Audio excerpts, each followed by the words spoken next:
Welcome Year 1 to your science lesson. So we're going to be carrying on thinking about materials. The first thing I want you to do is answer this question with your talking topaz. What is a property? See if you can tell your hand or tell an adult nearby, what is a property? Let's have a look, see if you're right. A property is a feature of a material. Yesterday you looked at the features of Miss Earle. Then we learnt about some of the features of a material.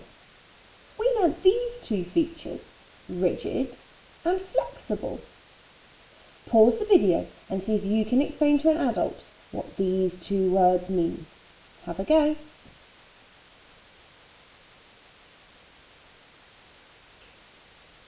Okay, let's have a look. Rigid. Rigid. Let's see what that means. Rigid. Unable to change its shape. So maybe something that is hard would be rigid. You cannot change its shape without breaking it. What did you say for flexible? Flexible. Let's have a look. Flexible, able to change its shape without breaking it. Today we are going to be using these two words, rigid and flexible, to find out what we can tell Pirate Pete. So this week we received a message from Pirate Pete. It came in a bottle. We had to investigate and find a material that would be suitable for Pirate Pete to be able to make a plank for his pirate ship. So, what I want you to do now is talk to your hand or tell an adult nearby. What should Pirate Pete use to build his plank? He said he wanted a material that was strong and would not wave about. Do you think that's going to be something that is rigid or something that is flexible? Let's see. So we've come up with some ideas of maybe what you're saying. Me hearties, could I use fabric to build my plank? So he's looking for something that is rigid, that is not going to wave about, it cannot change its shape. Fabric, is that rigid or flexible? Tell somebody nearby. Fabric is flexible. I don't think that would make a good plank. What about this? Me hearties, could I use metal to build my plank? Tell somebody nearby. Yeah, I think you could use metal. It's strong and it's rigid, so you would be able to walk to the end of the metal plank, ready to jump into the sharks. What about this?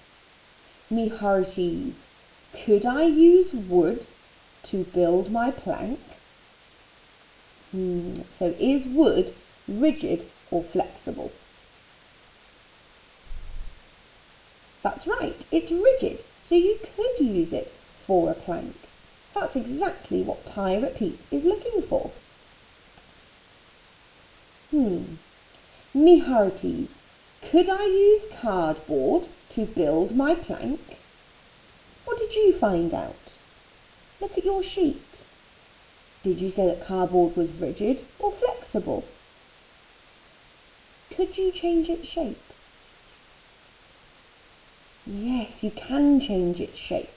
It's flexible, so maybe not the best material to build a pirate ship plank from. So, we are going to use the information that you found out in your testing to write back to Pirate Pete. We need to let him know which material is best to build a plank. Remember, he's looking for something that is strong, does not wave about. So so I think we're looking for a rigid material. Have a look at your tick sheet. Which materials did you say were rigid? And choose one that you would like to tell Pirate Pete about. You might want to pause the video to do this. So we are going to be using these two talk frames to tell Pirate Pete about our rigid material. So our letter will start with Dear Pirate Pete. That's how we start letters. You write the word dear. Then we're going to use this first talk frame. If you can, read it with me. You should use to make your plank because it is full stop. So I want you to choose from your test sheet which material is going to be best to use for the plank. I think I'm going to choose metal. So my sentence would read like this. You should use metal to make your plank because it is rigid.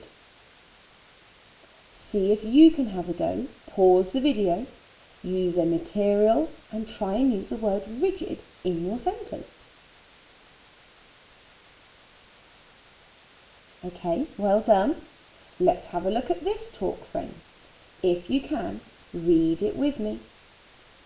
Do not use because it is So, have a look at your sheet.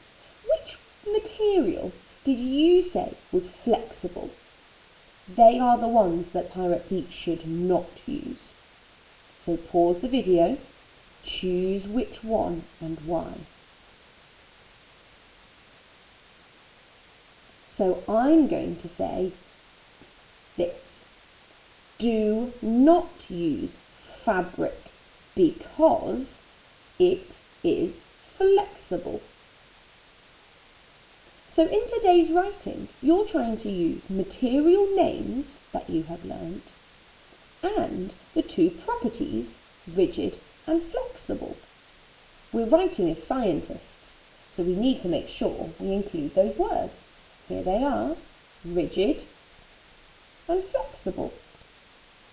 So I'm now going to show you how I would write my letter that I practiced with my talk frames just a moment ago.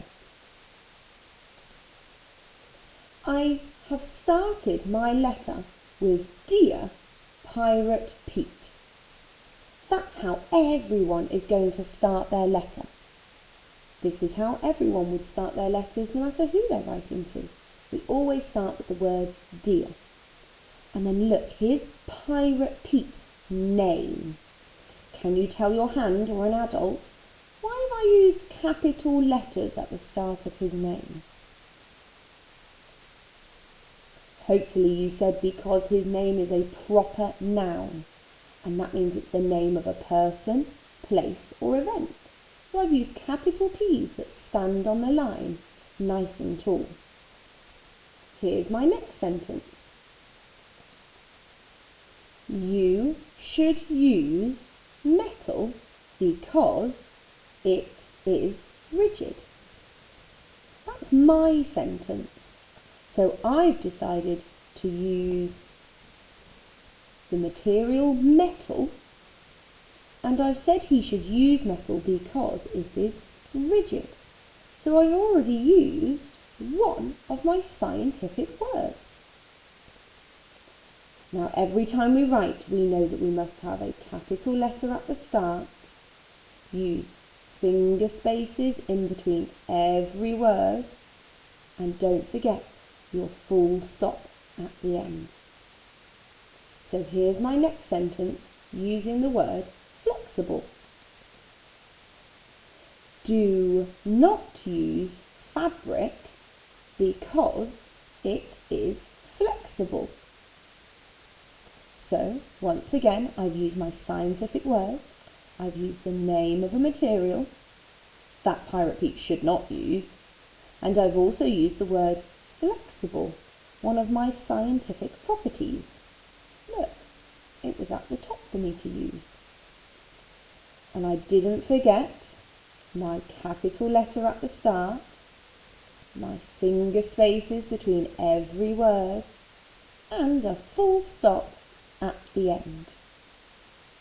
Watch how I finish the letter now. So I have finished my sentence by writing from Miss Stewart. Obviously you will write your name. Now I've used a full stop here, so that means I'm starting a new sentence or a new line. So I do need to use a capital letter at the start for my from word. And then obviously, my name is Miss Stewart, so I've used 2 capital letters.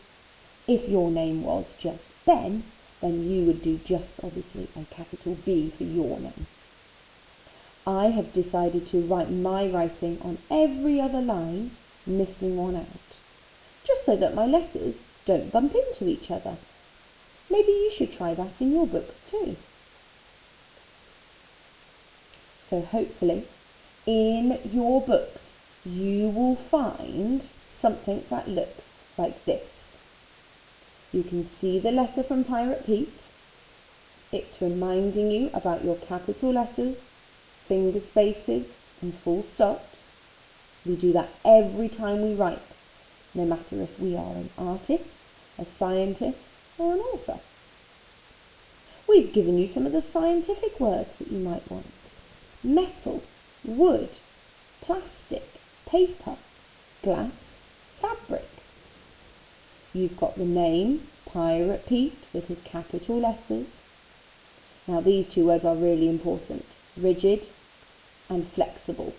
They must be in your writing. We've also given you some other words that we thought would be a little bit tricky to spell by yourself. So please use these from your sheet. Use, should, because. Find this sheet in your learning pack. Hopefully you collected it from school over the last few days, or you've printed it at home yourself. Good luck, and we can't wait to see your letters to Pirate Pete. We can try and send some of them back in a message in a bottle. See you soon.